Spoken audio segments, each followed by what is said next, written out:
Sige na. Yes, hello! Magandang hapon po sa inyong lahat. Welcome po sa ating programang Mabilis na Tulong. Malasakit sa tao by Mara Tamundong. Siyempre, nandito na naman po tayo para magbigay ng ilang mahalagang impormasyon para sa ating mga senior citizen. Magandang hapon po sa ating mga senior citizen sa District 5, 1, 2, 3, 4, 5, 6, sa lahat sa kabuuan ng Maynila, sa Pilipinas, Luzon, Visayas at Mindanao.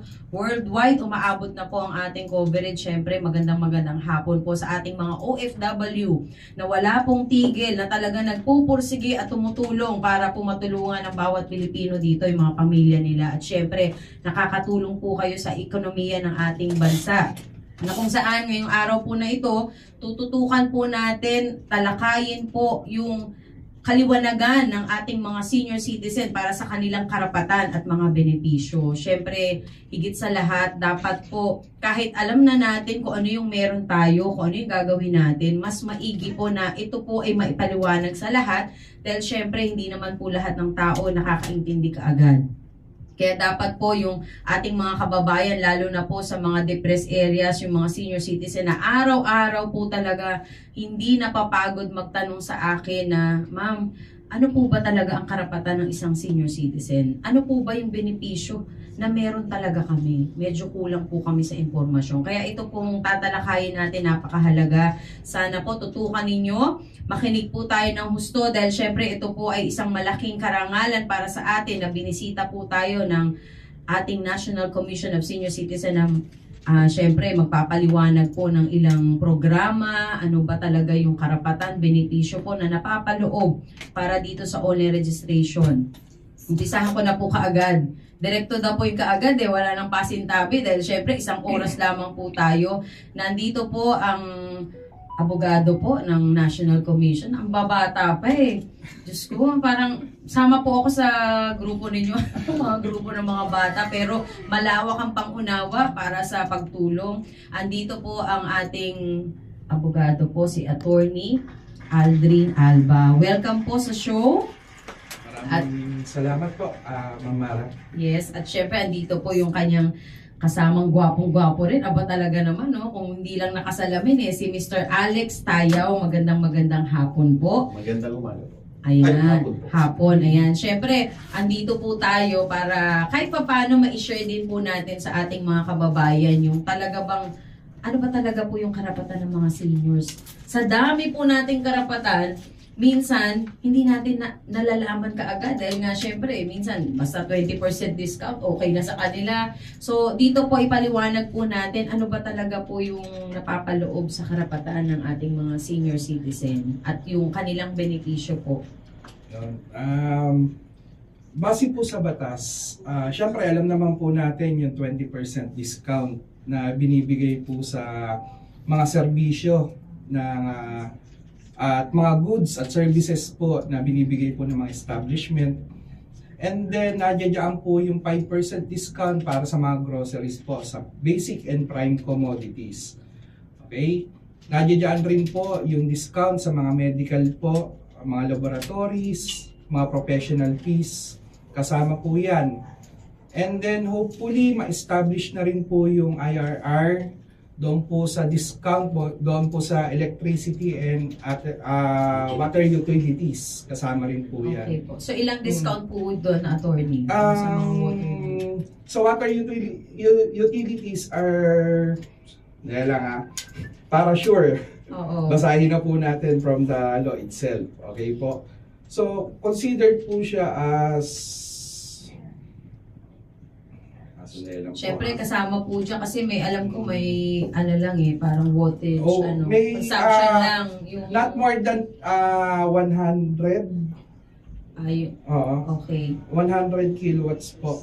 So, ang ano niya po is 5% po. 5%. Yung sa 5%. Pag na-implement, syempre. Pag na-implement po yung water, pero wala pa po kasi yung IRR ginagawa pa rin ho. So, hopefully, this coming year or next year po, magawa na po yung mapatupad mapatupad na po. Para mapakinabangan naman po ng ating mga senior citizen. Opo. Para po sa kaliwanagan po ng ating mga nakikinig, yung ating mga nanonood po ngayon, syempre ang National Commission of Senior Citizen ay ahensya po na kung saan kailangan po nating yakapin, lalo na po ang ating mga senior citizen. Dahil ito po ay tahanan nyo na. So nakikitahanan po ako dahil syempre may mga magulang, mayroon pa at syempre darating tayo sa age na 60 years old. Gusto ko po sana syempre na makatulong na kaagad sa ngayon para po sa inyo.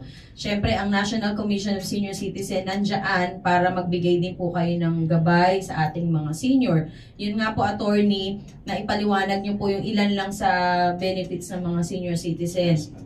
Ano po ba yung iba pang benefits na napapaloob po sa ating mga senior citizen o yung kung meron po ba silang mga added na mga karapatan kasi as senior citizen meron bang mga dagdag na mga karapatan po para sa sarili nila o kung ano man po? Yun nga po, gusto ko po sanang i-encourage po yung mga senior citizen kasi base po sa datos na aming nakalap,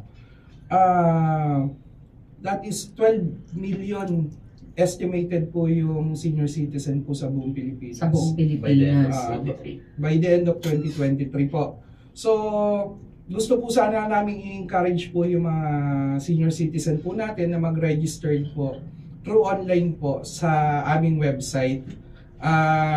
Diyan po, ang primary purpose po kasi namin para makakuha po kami ng mga datas para maging basihan po namin sa mga ipopropose naming mga batas. Mahirap po kasing gumawa ng isang batas kung wala kang basis sa paggawa ho ng batas. At baka hindi maging tugma yung pangangailangan na ipopropose namin sa karamihan po ng mga senior citizens. So, we need po yung mga datas po na makukulit po namin to review kung ano po yung pwedeng maging policies na ipopropose po namin sa national government. Okay. So, yun po yung isa sa mga dahilan din. Opo, yes. In Mr. addition Alex po, tayo. yun pong ating online registration. Ito po ay napakahalaga para sa atin, no? Bakit po? Sa ngayon po, marami po tayong natatanggap. Bakit? Nag-payout, no?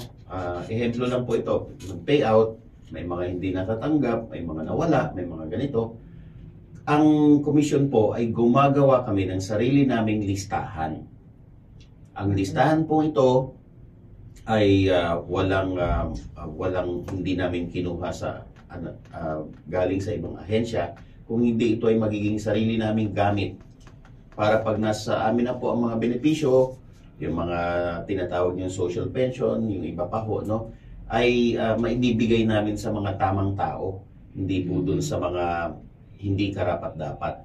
So ito po ay magiging basehan namin dun sa accurate na mga benepisyo na ibibigay po namin. Kumbaga parang ito na rin yung magiging update nila Update din ng mga Updated senior. datas. Oo, yes, correct. Kasi nga, syempre, merong mga senior na nagbo-birthday everyday, so nadadagdagan. So, ang maganda sa online registration, meron ng sariling programa para sa NCSC. At the same time, yung pag-update ng kanilang mga information or anumang kailangan, nandun na sa database po ng National Commission. Pero linawin po muna namin, Yes. Madam, yung social pension po sa centenarian pension, kung yung matatawag po natin is, pansamantala po nasa proseso po kami ng DSWD at ng NCSC, between NCSC. May transition po kasi na kinukuha po namin yung mga datas rin po nila, pinag-aaralan rin po namin yung pamamahagi, yung style po ng pamamahagi rin po nila. So para pagdating na po sa amin, medyo planchado na po at hindi na po ganun kasakit sa ulo ang pamamahagi ng mga ng social pension po. Oo, kumbaga yun ang maganda doon. Kahit papano, ang mga senior po natin, hindi na sila ligaw. Kasi most of the time, yung mga senior natin, pag tumungtong na ng senior at meron silang kailangan, ang tanong kaagad, saan ba ako lalapit? Ano ba ang gagawin ko? Kasi syempre nga naman, wala pang talagang sariling ahensya. Pero ito pong tuhan lalo na po sa mga barangay. Opo, marami hong nagtatanong sa Marami amin. nagtatanong. Kaya kumbaga andun ako sa syempre, mas maganda kayo rin po ang magpaliwanag. Kasi for example, like sa barangay, syempre merong ayuda. Ngayon papasok po ang National Commission. Ang iniisip nila, kayo po ang nagdidikta nun. Tas ang DSW din lang ang nag-implement. Yun po yung yun po yung kanilang pagkakaalam. Opo. Kaya po nandito tayo para at least maipaliwanag po natin ano ba talaga yung inyong tungkulin Yes, at po. ano ba yung pinagkaiba nito doon sa barangay level, doon sa local government dahil kayo nga po ay national National in scope po kami. More Yes. ang commission po, ang NCSC po, ay binuo para tulungan po ang gobyerno na makapagbuo ng mga polisiya, mga batas, programa na makakapagbigay po talaga sa mga benefits na tamang-tama po sa mga senior citizen. Kasi po, na may mga bagay po kasi na pag hindi po specialized po yung ahensya, hindi po natututukan po. Ngayon po, ang gobyerno bumuo po ng isang ahensya na talagang itutok po sa well-being po ng mga nakakatanda Mga senior po natin, citizen. mga senior citizen. Kayo po, Mr. Alex, baka may dagdag pa kayo. Opo. Ma'am Mara, alam nyo, ang lingid sa kaalaman ng ating mga kababayan, ang NCSC po, ang purpose po niyan ay para matutukan ang sektor ng mga senior citizen. So, yung pong mga functions na nasa DSWD sa kasalukuyan, dahil dito sa batas na 11350 po ay malilipat sa amin. Hopefully, ito pong darating na taon, nasa sa amin na po yan. Ngayon, bakit po ginagawa ng ating pamahalaan ito? Dahil po tayo, ang Pilipinas po ay kinilala ng WHO, ng World Health Organization, na isa pong by 2028 po ay tayo ay isang aging society. So ano po ang ibig sabihin nito? 2028 aging society, by 2050 tayo po ay tinatawag na aged society. Ano pong ibig sabihin? Ang lipunan po natin ay mas humahaba ang buhay ng ating mga kababayan. So siguro natututo na tayo ng healthy living at tayo ay marunong na sa family planning. May mga ganyan po, no? Marami pong factors, pero ang importante po dito, tayo ay nakahanay na sa mga bansa na maunlad katulad ng China, ng Japan, no? Na sila po ay mas marami na ring matatanda or nakataranda, pero sila po ay naaalagaan at mahahaba po ang buhay. So, expect nyo po, ang gobyerno po ay talagang nakatutok po dito sa ating mga senior citizen. Sa tulong po ni Ma'am Mara. Okay. Maraming salamat. Pero ito para maliwanag lang po ang National Commission of Senior Citizen ay hindi po under ng barangay, hindi rin po under ng local government, ng City Hall. Sila po ay under ng Malacanang Office of the President. Ibig sabihin, ibang entity po ng ahensya na kung saan tumututok nga po sa programa para sa ating mga senior citizen. So para sa ating mga kababayan po, kung may mga ayuda po kayo sa barangay, huwag niyo pong halimbawa sabihin, hindi sila binigyan. Ay, wala yan, doon yan sa kabila, sa ganyan, pinapersonal po masyado. Ang akala po nila, yung ahensya po ng NCSC, may kinalaman po doon. Na minsan may kinalaman, minsan ay wala namang pala, hindi naman pala natin mga sandala ng ahensya ng National Commission. Magkaiba po ng entity po yun. Kung ano man po yung binababa sa inyong barangay, yun po yung programa ng local government. Opo. Ng City Hall. Ngayon, ito naman pong isinusulong natin na online registration, mga pinapaliwanag po na kaakibat ng programa na ito, yun naman po ay programa ng national para sa National Commission of Senior Citizen. Ibig sabihin po, national po ang proyekto. Hindi po napapaloob dito yung sa barangay. O yan, maliwanag na po para sa ating mga senior citizen. Ang question na lang po, ano po ba ang online registration? Para sa katanungan po ng iilang senior citizen natin. Lagi tinatanong, ma'am, ano ba yung online registration? Ano ba yan? Ang dami na nga namin pinili pa na form. Meron na kami, bumuboto naman kami. Meron naman kami OSCA ID. Para saan po itong online registration? Yun po yung kadalasan tinatanong po sa akin. Yes, yung sa online registration po, madam, gusto po namin ipabatid kasi nakita po ito ng komisyon na karamihan naman po ng mga Pilipino ay may mga cellphone po, may mga Android cellphone, mga ano. So, mas madali po kaming makakakolekta ng mga datos kung yun po yung gagamitin kaysa po yung traditional na pencil and paper. Yun po. So, pero meron po kami, may ano pa rin, may mga pencil and paper pa rin po kami na pinapamahagi kung talagang sa mga liblib na lugar na wala pong signal.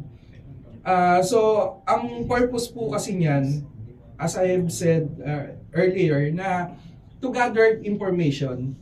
So, one of our tasks by the law is to propose laws, policies, and programs na talagang tututok po sa mga senior citizen. So, sa ngayon po, kung iisipin po natin, iilan lang po ang batas na nakatuon po sa mga nakakatanda. So, hopefully, may mga batas po na siguro last month, naimbitahan po ang commission at isa rin po ako sa naipadala po doon na tututok naman po sa violence against doon po sa nakakatanda. Kung meron pong kung meron naman pong bawsin na tinatawag para sa kababaihan, meron din sa mga senior, magkakaroon rin po, hopefully sana po makapasa po sa Kongreso. Ito naman po yung violence against sa mga senior citizen. So hopefully, actually sinusuportahan po namin, encourage po natin yung mga congressman kasi napapansin po natin talagang medyo marami na rin pong nababalitaan na mga krimen na against po sa ating mga senior citizen. So, we are supporting that. Yung commission po, sinusuportahan po yun. So, yun nga po, balik po tayo sa online registration. So, sana po, maano po nyo yung mag-submit po kayo ng mag-register na po kayo online kasi malaking tulong po sa amin yan. So we are expecting po na around 12 million by the end of 2023. Almost 4 million na po yung nagre-register po ngayon sa online. Makikita nyo naman po sa website po namin. So, so madali lang naman po yun. Kahit sino po makakapagparehistro. Kung hindi po talaga kaya kasi may mga fragile na po, mga frail na senior citizen, pwede po kayo magpatulong sa inyong mga kamag-anak, sa inyong mga anak, sa mga apo. Katulad po ng mother ko, ang tumutulong sa kanya sa cellphone yung pamangkin ko na around 8 years old. Wow. Magagaling na kasi yung mga natin, mga kids sa internet. Yun nga po. So, pwede naman po kayo magpatulong doon po sa mga kamag-anak nyo. Or kung talaga wala pong kamag-anak at yung mga kinakaniban nyo pong organization, senior citizen organization, magpa-assist na lang po kayo sa kanila. Oo, yan. Tama. Yes. Mr. Alex, opo. Sa karagdagan po sa katanungan ni Ms. Mara kanina, ang atin pong online registration, tulad ng nabanggit namin kanina, ito po ay para makakalap kami ng tamang datos at listahan ng ating mga senior citizens, no? Ito po ay anchored doon sa kagustuhan ng ating Pangulo doon sa Philippine Development Plan na maging digitalized po ang bansang Pilipinas. Ano po ibig sabihin? Pag tayo po ay gumamit ng cellphone, gumamit tayo ng computer, yan po ay isang activity na digitalized. Ngayon po, sasabihin naman ng iba, senior citizen na kami. Hindi namin alam yan. Alam nyo, ang sabi nga ng aming pinuno, si Attorney Quijano, si Chairperson Quijano po, ang sabi nga niya, no?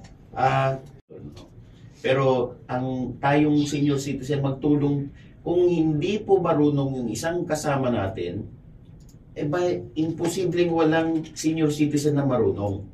So baka Tama pwedeng po. magtulungan tayo, lalong-lalo na nakita ko progresibo ito pong grupo na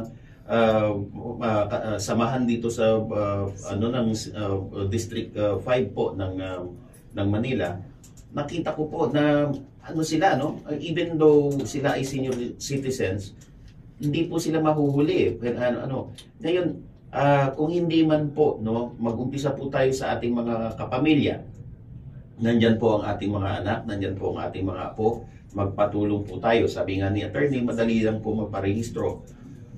Ngunit kung sakali po na talagang wala rin, no, sa ng pamilya, ang pinaka-basic po dapat ay yung ating mga barangay. Ang ating pong mga barangay, tulad po, ako po ay, kung hindi nyo na itatanong, ay dati po akong konsel ng Manila dito po sa Distrito 3. Ang ginawa po namin, kinausap ko po ang aming kapitan, tawagin nyo ang lahat ng senior citizen pumunta sa barangay, tulungan nating marehistro. Hindi naman po sa pagmamayabang yung aming pong barangay ay hindi man 100%, close to 100% nakarehistro po online. So, ang barangay po ang pinakamagandang pwedeng tumulong dito dahil yun ang unang-una pong sangay ng gobyerno na nandun sa grassroots. Katuwang po nila ang mga asosasyon na katulad ng magkakasamang senior. Kaya po, dapat ito po ay tulong-tulong, hindi po dapat ito maging puwang para tayo ay mag-isip ng hindi maganda, maghahati-hati po. Sana po magtulong-tulong po tayo. Ina-encourage po natin yon. Okay, ayan, nananawagan na tuloy yung National Commission of Senior Citizen. Alam po ninyo, dahil ako po, 2 taon na po ako bumababa sa mga barangay. So, ang talagang kailangan, yung barangay po, tumulong talaga sa lahat ng programa. Kasi yan ang pundasyon natin sa baba. Very big. Kumbaga, nandyan yung laylayan, nandyan yung masa. So, syempre, inaasahan po natin na ang unang tutulong talaga, yung mga barangay. Kaya kailangan po siguro, kaya ako talaga, ito po, tumutulong ako sa National Commission of Senior Citizen para sa online registration. Ang ginagawa ko po, bago kami mag-umpisa, pinapaliwanagan ko sa barangay kung ano ba ang programa, para saan, at ano ba ang benepisyo makukuha nito. Kulang lang po kasi sa information dissemination ng ating mga kababayan. Pero once na sila ay napaliwanagan, very agree sila na tama yung ginagawa po na bumaba sa bawat barangay. Kaya liliwanagin ko lang po sa ating mga kababayan ngayon na nandito po ang National Commission of Senior Citizen. Pinapaliwanag po nila yung mga benefits ninyo, yung mga karapatan po ninyo, at ano ba ang magandang maidudulot ng online registration. Siyempre, nakinig tayo. Yung online registration, para magkaroon ng database, database na ang ating mga senior, para mas madali ng may mga records na, may information na, kasi digitalized na nga po tayo. Cellphone nga, sobrang high-tech na. Minsan, di ko na rin masundan. What more pa yung ating mga senior citizen, na kaya po natin kailangan silang gabayan, tulungan, kasi para updated, mabilis din mag-update ng kanilang info. At the same time, ang National Commission of Senior Citizen, magkaroon din sila ng basis para sa mga programa na gagawin po ninyo para sa mga senior citizen. Ano po ba yan? Siyempre, yung health insurance ninyo na ibinaba na rin at binigyan ng pondo ng ating mahal na Pangulong Bongbong Marcos, yung 43 billion para sa health insurance sa mga senior citizen, na hindi naman lahat kayang akuin po ng lokal. Kaya nga meron tayong national, meron tayong program katulad ng ahensya po ninyo, kasi yung hindi na makakaya ng lokal, magiging katuwang nila yung nasyonal. Nagtutulungan kailangan kasi dahil sa dami rin ng mga senior citizen, imagine kung 12 million ang senior citizens, ngayon lang yan, bukas madadagdagan na naman, another na naman. What more, ako din, magsi-senior din ako, madadagdagan na naman. Ang solusyon lang po dyan, dapat yung programa maibaba at maituloy-tuloy po natin dahil sa susunod na mga generation, dapat makinabang din sila. So ito naman pong ginagawa ng National Commission of Senior Citizen, pagtugon lamang po sa ating mga senior citizen na syempre wala naman pong yumakap sa atin ng mahabang panahon. Kaya napakaganda po ng ahensya na to. Katulad nga po ng sinasabi ko, lagi nating yakapin ng National Commission of Senior Citizen. Dahil magaganda po yung mga programa. Nung nakausap po kami ni Attorney Franklin M. Quijano, na ipaliwanag niya rin po sa akin ano ba talaga yung plano at mga programang gagawin. Kumbaga, hindi natin pwedeng limitahan kasi ang isang senior. Bakit? Kasi yan ang head of the family. Diyan nag-umpisa yung ating salinlahi. Diyan tayo nagmula. So lahat ng katalinuhan, lahat ng talent na meron tayo nagmula sa kanila. So ba't hindi natin sila pakikinggan? Kaya syempre yung mga senior citizen, dapat din in return, mabigyan din sila ng benefits, matutukan din sila, matulungan din sila kasi matagal silang nagsilbi sa pamilya. Yung iba pa nga dyan talagang public servant pa for the longest year, like 30 years. Buong buhay nila. So, in return, ang maibibigay lang naman natin na pagtulong, yung benefits din na magkaroon talaga sila. Yun nga po. Siguro it's high time po kasi na bigyan naman po natin ng importansya yung mga nakakatanda. Sabi nga po natin nung maliliit po tayo sige na pag ako po nakagraduate, nakapag mga promises na gano'n. So, yung gobyerno naman po, ngayon po sa ngayon, ginagawa po yung promise niya na tutulungan niya po yung mga nakakatanda o yung mga senior citizen po na Pilipino. Ito na po yun. Ito po yung panahon ngayon. Ito na yung panahon ngayon. Tsaka syempre, kailangan meron din tayo preparation pag nag-senior tayo. Opo, kasi nga po, yun nga po yung madam, na may pag-aaral po kasi ang WHO and UN na by 2028, medyo marami na pong senior citizen, almost papalo yata ng madadagdagan siya ng 25 to 30%. So, yung population. Wag na po tayong tumulad po sa Japan kasi po ang Japan na po age na po sila considered na po So, di ba po karamihan po ng sa Japan medyo matatanda na ho yung mga tao. So, kung ikukumpara nyo po, mas marami na pong mas matatanda kaysa sa mga bata sa Japan. Sa Japan. Kasi nga sobrang healthy, healthy living, very conscious. Yun nga po. So isa po ba yan sa programa ng NCSC na long-term mahaba pa yung buhay ng mga senior? Yan ang gusto ko rin.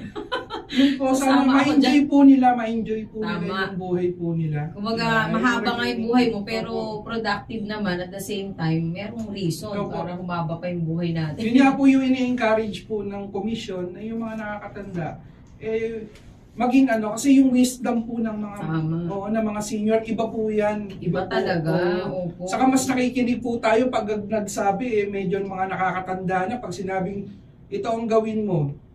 Kahit anong tapang natin diba? Dito. Di ba? Ikaw gawin mo ganyan-ganyan, di ba? Tama. Minsan maiinis ka, pero pag-iisipin mo, tama naman. Di ba? So, correct. yun po, ini-encourage po namin yung mga senior citizen na maging active po, tumulong po sa society po. Okay. Ako, actually, yung mga senior natin, very active. Nagugulat nga ako Minsan, ay talaga po. Diyos ko, sabi ko, parang ako naman nahiya sa sarili ko. Ako pa yung hindi active. Yung mga senior pa natin, very active sa labas. At saka sila talaga yung tutok na tutok doon sa mga programa. Kumbaga parang 24/7 ata, hindi natutulog. Kasi pagising ko sa umaga, ma'am, may balita na ako. Ang bilis. Opo. Talagang kumbaga nakaabang na yung mga senior natin dahil ganun sila kasabik na merong programa tapos ipapamalita nila sa lahat na ang tao maimpormahan. Yun po ang maganda sa ating mga senior ngayon. Very active, talagang aware sila sa nangyayari pagdating sa kanilang karapatan, benepisyo, anong nangyayari sa mga barangay. Kaya hindi po ako nagkamali na ang mga senior leaders po natin talaga ang naging katuwang ko, lalo na po sa pagbaba ko sa bawat barangay. Kasi aanin ko naman ang katapangan ng iba. Kung may dalang itak nga, may dalang kung hindi naman natin magagamit sa mga programa. Kasi ang kailangan natin yung katalinuhan, kagalingan ng ating mga senior citizen na sa bawat pagbaba natin sa bawat barangay, mag-iwan tayo ng tamang impormasyon para sa ating kababayan. Kaya katulad po ng ginawa ninyo ngayon na marami ako natutunan, marami pong natutunan ng ating mga nakikinig, ang ating mga audience ngayon na mas naliwanagan na po sila sa ano ba talaga ang entity ng NCSC at ng barangay. So ito pala ay magkahiwalay. So ayaw nyo kaliwat kanan ng benepisyo. On behalf po ng NCSC, sa pangunguna po ng aming chairman at CEO na si Attorney Franklin Quijano at sa mga kanyang commissioner, kasamang commissioner, nagpapasalamat po kami at naiimbitahan po kami sa mga ganitong pagkakataon para maipaliwanag po ano po ba talaga ang NCSC at ano po ba yung ginagawang hakbang para maliwanagan po. Kasi marami hong nagtatanong po sa amin. Almost, hindi po bababa ng 20 calls per day po ang nare-receive po namin sa opisina. Calls pa lang ho yun, wala pa ho yung email. Wala pa yung... Kumbaga iba pa yung ano. Wala pa ho yung walk-in clients. Pero, Teka, pakita natin sa Attorney Aldrin nang wala ata siya sa camera. yun po. Ayan, okay. So, yun po. So, pero kami po natutuwa po kami doon. Hindi po kami nagsasawang magpaliwanag. Kahit minsan paulit-ulit na lang. Kaya minsan, pwede na bang i-record na lang yung ano po. Pero hindi po. Alam niyo po kasi, pag nakikita niyo po ang mga senior citizen, pagdating po sa opisina, galit. Pero yung paglabas, nakangiti na po. Alam mo, iba po sa loob po na makatulong po sa mga senior citizen po. Maraming salamat po ulit. At sana po, kung may mga katanungan po, punta lang po kayo sa website po namin. Pwede po kayo mag-email. Sasagutin naman po namin po agad kayo sa mga inyong mga queries, katanungan po. Maraming salamat po. Yeah, thank you, Attorney Aldrin. At